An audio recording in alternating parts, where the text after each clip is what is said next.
آئرہ کے جاتے ہی سب کی نظروں کا مرکز ثاقب بن گیا۔ وہ سب یہی جاننے کی کوشش کر رہے تھے وجہ کیا تھی آئرہ کے غصے میں کیے اس فعل کی۔ وہ انہی نظروں سے گھبراتا لمبے لمبے ڈگ بھرتا گھر سے باہر نکلے، گاڑی میں بیٹھ غصے میں دروازہ بند کرتا آئرہ کے متعلق سوچنے لگا جو اس کے دماغ کے ساتھ ہی چپک چکی تھی۔ آج کل کسی کو پسند کرنا بھی جیسے گناہ ہو گیا، کچھ لوگ قابل ہی نہیں ہوتے اچھی چیز کے۔ ویسے بھی کسی نے بالکل صحیح کہا، تعریف لوگوں کو مغرور بنا دیتی ہے، منہ پر کسی کو بہتر نہیں کہنا چاہیے۔ اوقات بھول جاتے ہیں، وہ بھاڑ میں جائے میری بلا سے رہے۔ اس فارس کے ساتھ امیر دیکھ دولت پر مرنے لگی، مگر میں بھی وکیل ہوں، وہ بھی بہت ماہر، ایک نظر دیکھ کر انسان کی فطرت جان جاؤں۔ اتنا تو یقین ہے مجھے زیادہ دن یہ شادی نہیں چلنے والی، دھکے دے کر وہ اسے اپنی زندگی اور گھر سے باہر کرے گا۔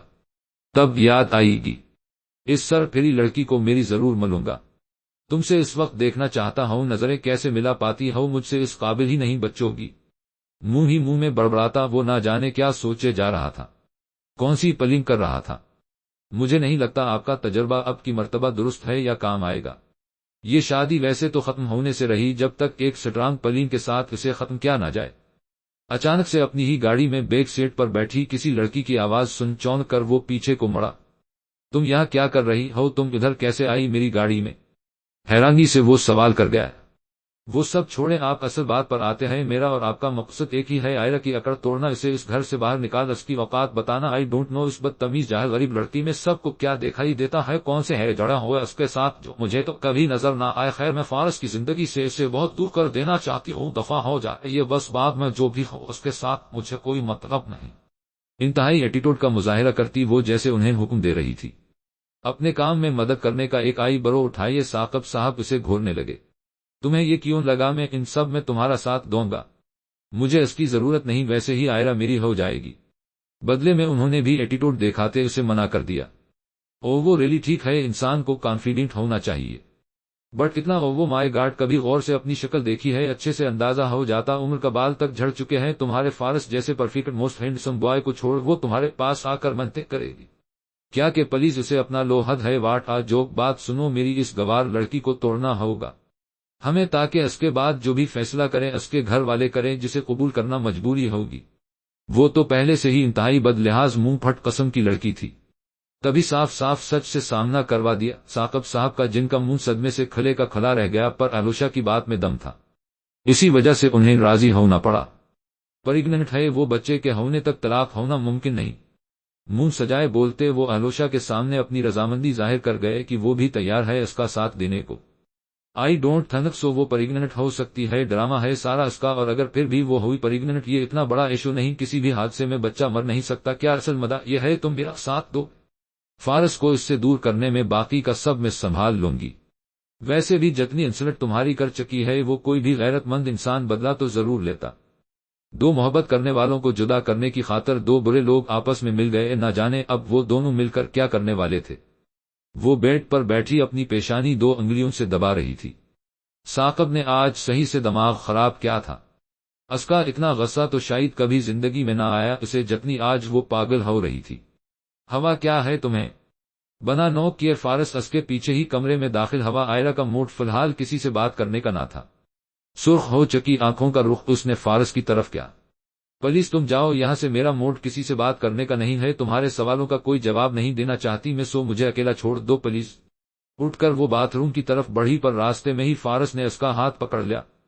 یار کیا ہو گیا ہے، اتنا غصہ جانتی ہو نا، اتنا غصہ ٹھیک نہیں تمہارے اور ہمارے بیبی کے لیے۔ کون سا بیبی؟ میرا مطلب مجھے معلوم ہے سب، اب پلیز تم جاؤ ادھر سے۔ اس قدر غصے میں مبتلا تھی وہ کہ زبان پر سے کنٹرول کھونے لگی۔ فارس نے اس کی آنکھوں میں دیکھتے دونوں ہاتھ اس کے کاندھوں پر رکھے۔ مجھے تم سے بہت امپورٹنٹ بات کرنی ہے، پہلے بھی کافی ٹرائی کیا بٹ نہیں کر سکا۔ دیکھو یار میں بہت شرمندہ ہوں، میری وجہ سے کیا سے کیا ہو گئے حالات، اگر اس رات خود پر سے اختیار نہ کھو دیتا میں تو شاید آج یہ سب نہ ہو رہا ہوتا، میری وجہ سے کافی مشکل میں پھنس گئے ہو تم، ورنہ ابھی ریڈی نہیں تھی تم بیبی کی ذمہ داریوں کے لیے۔ اس کا دماغ جو پہلے سے خراب تھا فارس کی بات مزید خراب کر گئی، منہ بنائے وہ نظریں پھیر گئی۔ پلیز کیا تم یہ بیبی کی رٹ بند کرو گے؟ صبح سے جسے دیکھو ایک بات کے ہی پیچھے پڑا ہوا ہے، سب کی زبان پر ایک ہی لفظ، کیا انوکھا کام ہو گیا کوئی، مجھے نہیں سننا یہ سب، کچھ بھی نہیں سننا اس بارے میں، بند کرو پلیز۔ وہ اکتا چکی تھی ہر کسی کے منہ سے ایک ہی بات سن کر۔ یار بات کیا ہے، تم کیا یہ بچہ نہیں چاہتی؟ وہ آئرہ کی بیزارگی کی وجہ الگ ہی سوچنے لگا، وہیں آئرہ کا دل کیا اپنا سر دیوار میں دے مارے، مگر اسے خود کو کمپوز کرنا پڑا۔ نہیں فارس، میں ایسا کچھ بھی نہیں چاہتی، نہ نہیں کچھ کہا ہے، مجھے نہیں پتا یہ سب کیا ہو رہا ہے، شاید تمہیں اپنی وجہ سے تنگ کر رہی ہوں میں، شاید تم ہی خوش نہیں ہو، یہ سب جو اچانک ہوا اس سے اب میرے ساتھ ساتھ ایک بچے کی بھی جماعت تم پر آ چکی ہے، جبکہ تم اپنی لائف تو الگ ہی پلی کر چکے تھے، تمہارے سبھی خواب، تمہارا فیوچر سب ان حالات سے تو الگ ہی تھا، لیکن اب کیا ہو رہا ہے خود تمہارے ساتھ صرف میری وجہ سے۔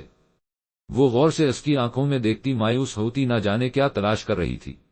فارس بھی جیسے دل کے ہاتھوں مجبور ہو گیا، کاش ایسا ممکن ہو جائے، آنکھوں سے دل کا حال جان لیا کریں لوگ، تم میری فکر مت کرو، نہ ہی تم جان پاؤ گی میں کیا چاہتا ہوں، بچوں کا بہت شوق ہے مجھے یار، میرا بس چلے پوری کرکٹ ٹیم بنا لوں، وہ بھی تمہارے ذریعے۔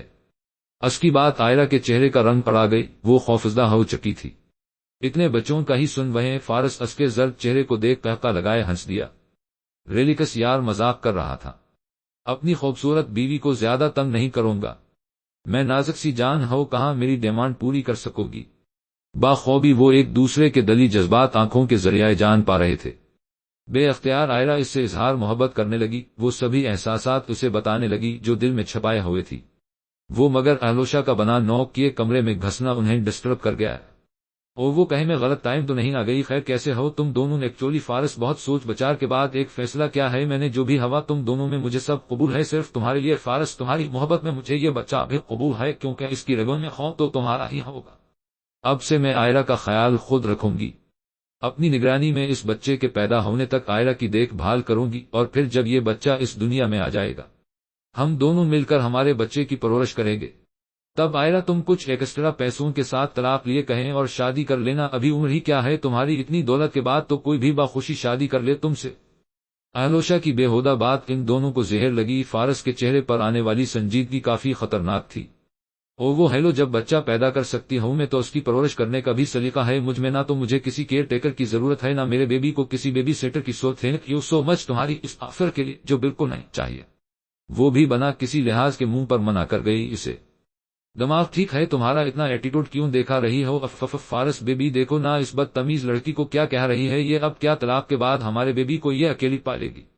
تم سے دور عقل نام کی کوئی چیز نہیں ہے تم میں، بے وقوف لڑکی۔ اور فارس جب تک اس لڑکی کو طلاق نہیں دیتے تم تب تک ہم شادی تو کر سکتے ہیں نا، اب میں مزید تم سے الگ نہیں رہ سکتی، جانتے ہو نا کتنا لوگ کرتی ہوں تم سے، ویسے بھی میں نے سوچ رکھا ہے ہمارے بیبی کے ساتھ اس کا ایک اور بہن یا بھائی بھی ضرور پیدا ہونا چاہیے، جو ہماری شادی کے بعد ہوگا۔